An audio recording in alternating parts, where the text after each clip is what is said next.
পহেলগাঁও হামলার অস্ত্র লুকোনো ছিল বেতাব ভ্যালিতে। এনআইএ তদন্তে প্রাথমিক রিপোর্টে এই চাঞ্চল্যকর তথ্য এবার সামনে আসছে। হামলার পিছনে ওভারগ্রাউন্ড ওয়ার্কার্সদের ভূমিকার উল্লেখ রয়েছে রিপোর্টে। ওজিডব্লিউর বিরুদ্ধে আইনি এবং প্রশাসনিক পদক্ষেপের প্রস্তুতি ইতিমধ্যেই শুরু হয়েছে। ওভারগ্রাউন্ড ওয়ার্কার্সরা কাদের সঙ্গে যোগাযোগ রাখতেন তাদের তালিকাও তৈরি হয়েছে। এলাকা 3D ম্যাপিং এবং ঘটনার পুনর্নির্মাণ করা হয়েছে। হামলাকারীরা পিওকের হ্যান্ডলারদের সঙ্গে নিয়মিত যোগাযোগ রেখেছিল। এনআইএ ডিজি প্রাথমিক এই তদন্ত রিপোর্ট তুলে দেবেন কেন্দ্রীয় স্বরাষ্ট্র মন্ত্রকের হাতে। এনআইএ তদন্তে সাম্প্রতিক তথ্য সংক্রান্ত ছবি তুলে ধরেছেন আমাদের প্রতিনিধি বিলাল আহমেদ। डीजी एनआईए का आज दूसरा दिन है जम्मू कश्मीर में और कल खुद डीजी एनआईए जो है वो बैसरन घाटी पहुंचे थे और उनके साथ भी जो एनआईए के जो बड़ी अधिकारी हैं और इसके अलावा जम्मू कश्मीर पुलिस जो कि इस जांच में सहयोग कर रही है, जम्मू कश्मीर पुलिस के भी उच्च अधिकारी जो है वो डीजी एनआईए के साथ बैसरन घाटी तक गए थे और डीजी एनआईए ने बाकायदा जो पूरी बैसरन घाटी का तो मुआयना किया ही, इसके अलावा जो एग्जिट राउट, जो संभावित जो एग्जिट राउट है आतंकियों का जो कि घने जंगलों की ओर जाता है, डीजी एनआईए ने बाकायदा उन जंगलों का भी जो है वो मुआयना किया। सूत्र हमें यहां तक बता रहे हैं कि जो कीचड़ भरा वाला रास्ता है, जो चट्टानी रास्ता है, उस रास्तों से भी डीजी एनआईए जो है वो गुजरे हैं ताकि कोई भी छोटे से छोटा सुराग जो है वो मिल सके जो कि इस पूरी साजिश को बेनकाब कर सके। और इसके अलावा तमाम जो एडवांस तकनीकें हैं उनकी मदद से भी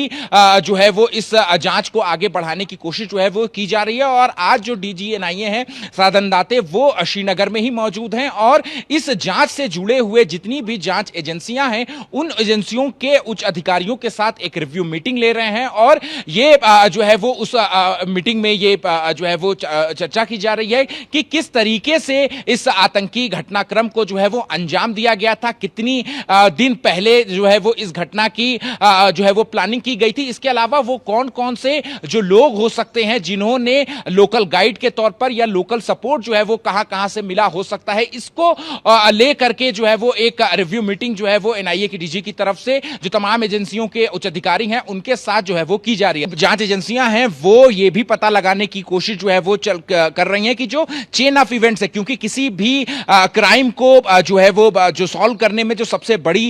जो भूमिका होती है वो होती है क्राइम रिक्रिएशन की, सीक्वेंस ऑफ इवेंट्स की। तो जांच एजेंसियां जो है वो उसमें भी लगी हुई हैं कि पहली गोली जो है वो कहां पर चली थी, किस जगह पर चली थी। इसलिए मेटल डिटेक्टर्स की मदद से पूरी घाटी का जो मुआयना है वो किया जा रहा है कि किसी भी तरीके का कोई भी जो अहम सुराग या छोटे से छोटा सुराग जो है वो मिल सके। इसके अलावा 3D मैपिंग की क्या भूमिका है कि 3D मैपिंग के जरिए जैसा कि मैंने बताया कि बैसरन घाटी के आसपास की जो